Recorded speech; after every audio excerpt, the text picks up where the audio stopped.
Bienvenue sur Anasio, le podcast pour une enfance protégée. Je suis Sybille Dubost. J'ai à cœur d'intervenir tant pour les enfants que pour leurs parents victimes de harcèlement moral, de violences psychologiques, notamment issues de la perversion narcissique.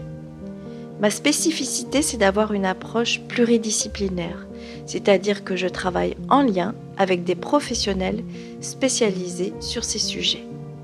Aujourd'hui, je vous propose une nouvelle thématique, enfants de pervers narcissiques, questions-réponses.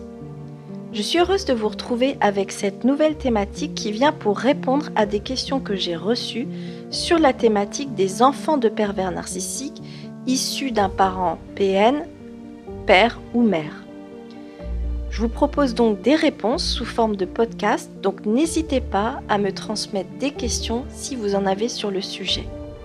Première question qui m'est posée, c'est pourquoi, quand mon enfant revient chez moi, fait-il des crises ou tombe-t-il malade ? Je vous souhaite une bonne écoute.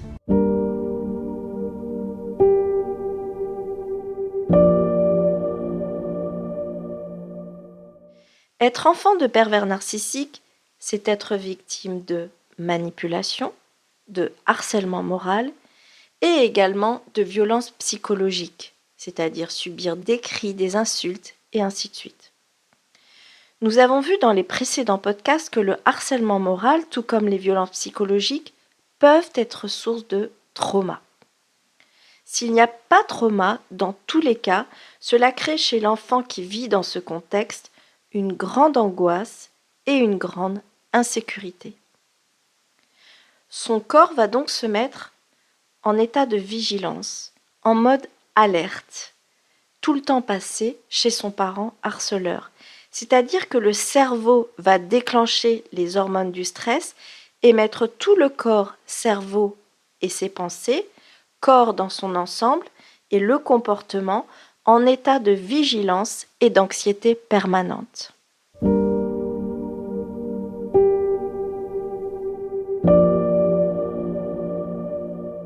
La vigilance dans sa vie quotidienne. Prenons des exemples de ce que vit votre enfant en termes de vigilance dans sa vie quotidienne. Parce qu'en effet, la vigilance va porter sur tous les aspects de sa vie quotidienne. Premier exemple, la vigilance par rapport à ce que votre enfant doit répondre quand son parent harceleur lui parle. Il s'agit pour lui, en effet, de ne pas le fâcher ou, à l'inverse, d'attirer son attention pour ne plus subir son indifférence. Car la communication du pervers narcissique est incertaine. Votre enfant ne sait pas à quoi s'attendre. Qu'est-ce qu'il va dire, qu'est-ce qu'elle va dire et comment il ou elle va réagir aujourd'hui. Car un jour c'est l'indifférence totale, un autre c'est de l'agressivité et un autre encore c'est la séduction parfaite.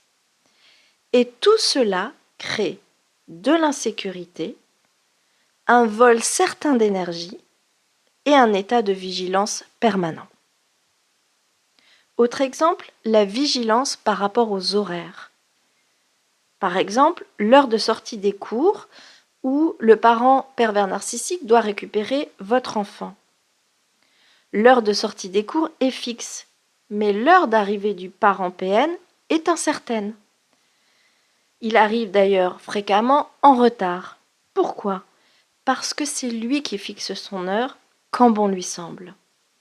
En revanche, s'il est à l'heure, votre enfant ne perdra pas une minute à discuter avec ses amis ou avec ses profs. Pourquoi ? Pour éviter toute représaille. Troisième exemple, la vigilance par rapport aux devoirs. Être enfant de manipulateur pervers ou de pervers narcissique, c'est avoir une pression sur les devoirs pour les résultats. Il ne s'agit pas d'aide aux devoirs, car les devoirs sont la plupart du temps faits seuls. Mais la pression porte sur les résultats et donc sur les devoirs. Pourquoi ? Parce que l'enfant est un faire-valoir du parent pervers narcissique. Il est donc surveillé, contrôlé, avant les devoirs, pendant les devoirs, Cette surveillance et ce contrôle peuvent s'effectuer pendant qu'il fait ses devoirs avec le parent PN qui tourne autour, derrière la porte quand il est seul dans sa chambre, ou via le téléphone. Plus globalement, votre enfant est en état de vigilance dans son attitude au quotidien. Avec un parent pervers narcissique, tout est sujet à l'humiliation, au rejet, au harcèlement. Votre enfant est donc en veille, surtout, pour ne pas subir cette humiliation, ces reproches ou ces représailles. Il est en veille sur sa façon de s'habiller, sur ses fréquentations, ses amis, s'il est autorisé à en avoir, sur son attitude lors des repas, sur son attitude à l'extérieur, notamment quand le parent pervers narcissique est présent, puisqu'il doit être un enfant modèle, et son attitude bien évidemment vis-à-vis de son autre parent. Tout cet état de vigilance permanent crée une énorme anxiété. Cela lui crée aussi une perte d'énergie qui l'épuise. Et enfin, cela lui crée une grande insécurité. Et on peut ici parler d'attachement insécure. Et je vous renvoie sur le podcast sur l'attachement réalisé sur le sujet. Alors, deuxième aspect, pourquoi ces crises? L'enfant revient chez son parent protecteur.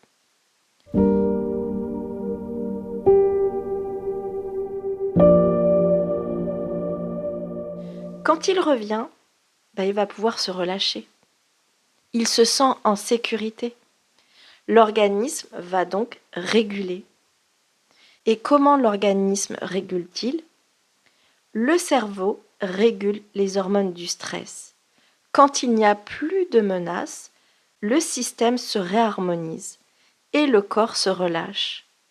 Et dans le comportement, cela peut passer par une crise de colère ou même de la maladie. Prenons une image concrète. Le chat veut attraper la souris. Nous savons que face à une menace, 3 réactions sont possibles. La fuite, le combat ou le figement. La souris ne peut pas fuir, elle serait rattrapée. Elle ne peut pas combattre, le rapport de force est inégal. Donc elle se fige, c'est-à-dire qu'elle ne bouge plus et presque ne respire plus. Elle est immobile. C'est l'état de figement que l'on appelle aussi la sidération, où physiquement et psychologiquement, le corps est anesthésié et ne ressent plus rien. Le chat décide donc d'abandonner la souris parce qu'il ne peut plus jouer avec elle. Et la souris, au bout d'un certain temps, se sentant à nouveau en sécurité, va libérer ce système de verrouillage qu'est le figement par des mouvements incontrôlés dans tous les sens ou en tournant en rond sur elle-même pendant un certain temps. Le corps humain ne se régule pas de la même façon et ne se régule pas comme ça du figement. Si on revient dans notre exemple, où j'évoque plus l'état de vigilance anxieuse et d'hormones du stress qui sont déclenchées face à la menace du parent pervers narcissique, menace de rejet, menace d'humiliation, menace de harcèlement, menace de violence psychologique par les cris, les insultes et autres. Quand la menace disparaît, le corps se régule cet état de stress et cela peut passer par des crises de colère ou même la maladie. Ici, c'est juste humain, normal et même biologique avec cette régulation hormonale des hormones du stress. La maladie, ça peut être par exemple les maux de tête à répétition, les maux de ventre, etc. Pour une enfance protégée, c'est l'enfant au cœur du sujet. Comment alors gérer cela en tant que parent protecteur?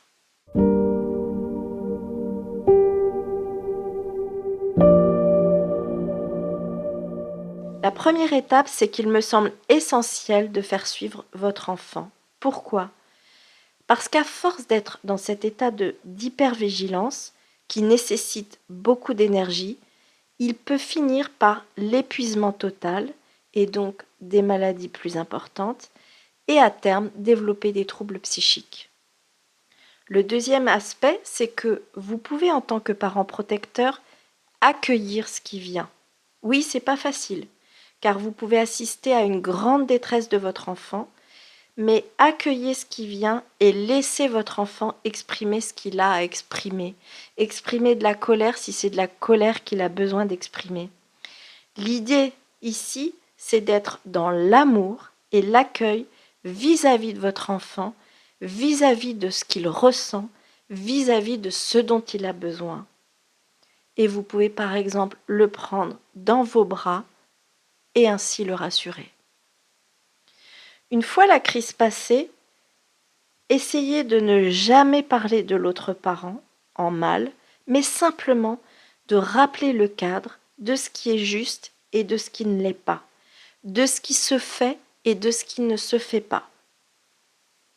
Enfin, en tant que parent protecteur, vous pouvez aller chercher de l'aide pour vous réguler, c'est-à-dire trouver des outils pour décharger ce que vous avez à décharger, aller en thérapie, aller dans la nature, faire du sport. Le but ici, c'est d'aller chercher de l'aide pour retrouver votre centre et pour vous sentir bien. Car un parent aligné et centré, c'est un parent pilier. Il est en effet essentiel à votre enfant qu'il ait un parent qui le protège, un parent qui lui apporte de l'amour inconditionnel et la sécurité, car ce sont les bases essentielles à son bon développement et elles viendront pallier à l'insécurité qu'il vit avec son parent pervers narcissique.